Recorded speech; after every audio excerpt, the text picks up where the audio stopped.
according to what the lawyers have said, there is nothing in the case that links Bakhshan Azizi to any violent acts or any links to armed organizations, as the Iranian authorities have stated.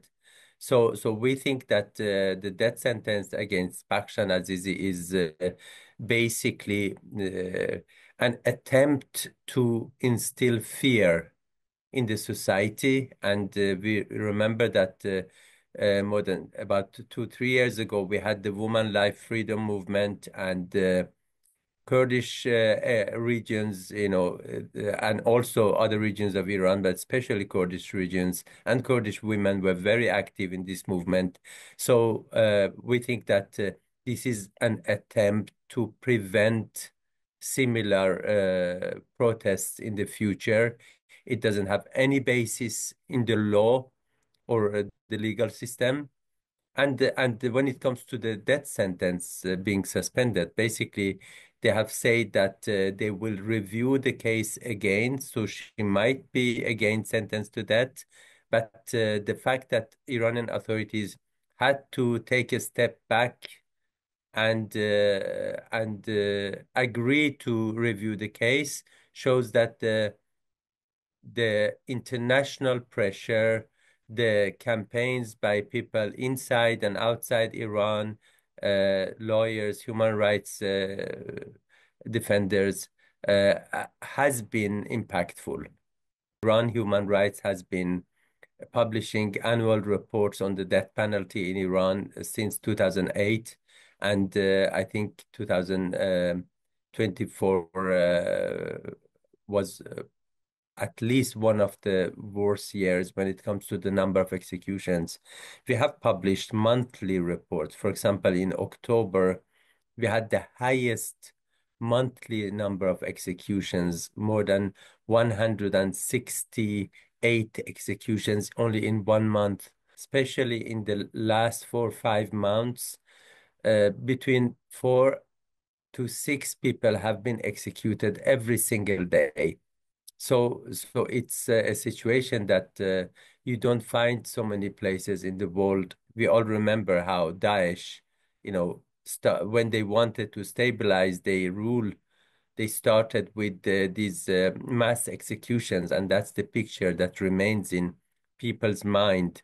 So death penalty is a very strong instrument. But, on the other side, we also see a growing opposition to the death penalty in Iran. If you compare women and men, most of those executed are men.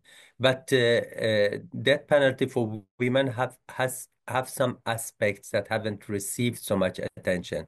For example, as you mentioned, about 70% of women who are sentenced to death with murder charges,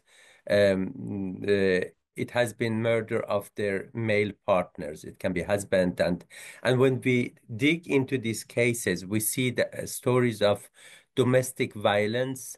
Women do not have normally they don't have the right to divorce. So there have been women who have been struggling against domestic violence, trying to come out of an abusive relationship and haven't managed because the law doesn't support them. There have been women who have been acting in self-defense. There have been child brides, young girls who have been forcibly married to people that have subjected them to violence. So there is a big spectrum of discriminatory laws and also societal factors that is different for women than men. Iran is world's biggest executioner of children, what we call child offenders, somebody who was committed an offense under age of 18.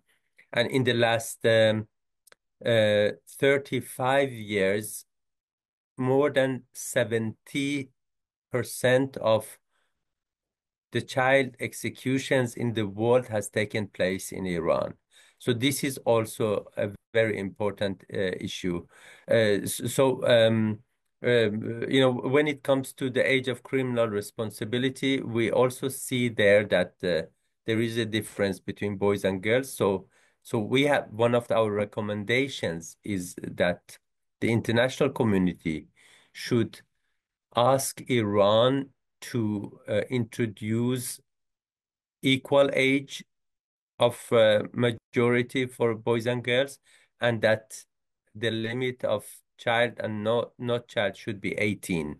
But so far they haven't accepted it. In a country where human rights are violated to these degrees, situation of children must be much worse. So you see, the Iranian authorities have always had what they call a security-based approach towards the ethnic regions of Iran, like Kurdistan, Baluchistan, and and this has been, of course, even more after the Janjian Azadi movement, because both in Kurdistan and Baluchistan, the protests lasted much longer and they were much bloodier.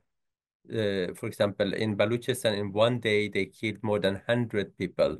And so when we see about all people who were killed during the protests, half of them were either Kurdish or Baluchi. When it comes to Kurdistan region, people are much more organized, and we